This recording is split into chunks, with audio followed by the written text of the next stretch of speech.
since the previous evening, and now, at the start of the weekend, it's 11 in the morning.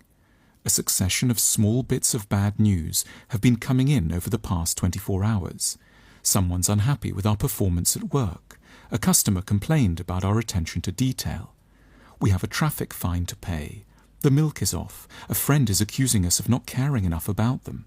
And then, the final straw, someone we very much hoped to see for dinner cancelled on us abruptly, with an unconvincing excuse about their mother.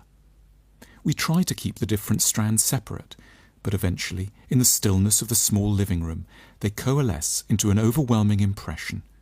We're not very worthy. There's something wrong with us. We're ugly inside and out. We've been like this since the start.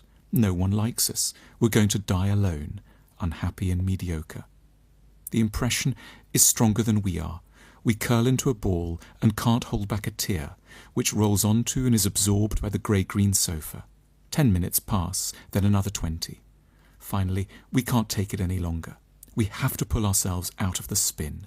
So, with a newfound urgency, we grab our jacket, run downstairs, and head for the nearby park.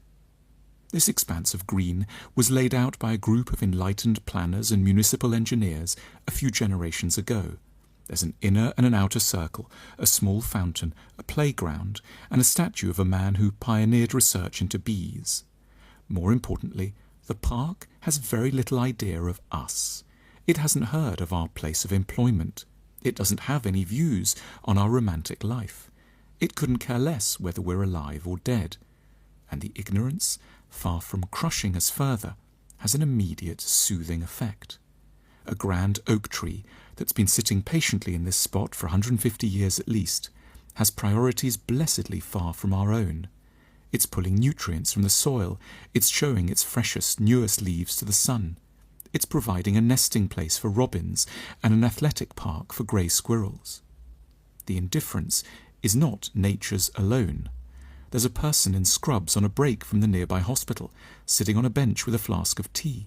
They might later be fixing up catheters on the children's ward, or ministering to a dying nonagenarian. To their left, a little boy is playing tag with his father. His joyful screams are unabashed. It's a game, but something very serious, about love and self-esteem and having a home, is also being exercised. Overhead, planes, perhaps heading back from Singapore or Madrid, are locking onto the final approach beacons at the airport to the west. In the distance, a line of uncomplaining pylons is bringing in electricity from the coast to power hairdryers and video games. Our strange, extraordinary, pathetic species, in all our glory, complexity and mundanity. With all this in view, it suddenly seems not to matter quite so much that we may or may not be a wretch, that a lover has let us down. Heaven knows they might have their reasons, and we aren't perfect either. Or that we should, in all fairness, probably make more of an effort with our career. The individual ego diminishes. We let ourselves dissolve into a wider realm. What happens to us no longer has to be the measure of everything. We are, in part, also the trees, the houses, the clouds overhead, the pigeon who's come to peck at a leftover sandwich, and the young boy now being hugged tightly by his dad. Our ultimate fate ceases to concern us so tightly. What does it matter quite so much what we're worth or where we end up? We rejoin the ocean from which we've been in frightened exile for too long.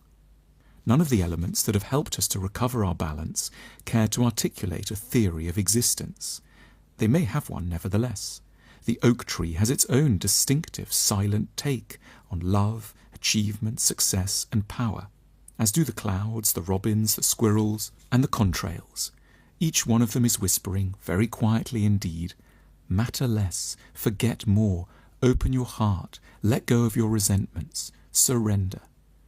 We can be so much happier when we manage for a time to still the clamour of the I and live less intimately with ourselves, when we stop insisting that everything that happens to us must say something profound about us, when we can wear our fate more lightly.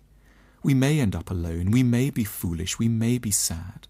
None of it, the park tells us, might matter too much anyway. We'll cope, after all. Perhaps we'll go to the cinema alone tonight, or have a drink on the terrace. We haven't just taken a walk. We've had a covert philosophy lesson.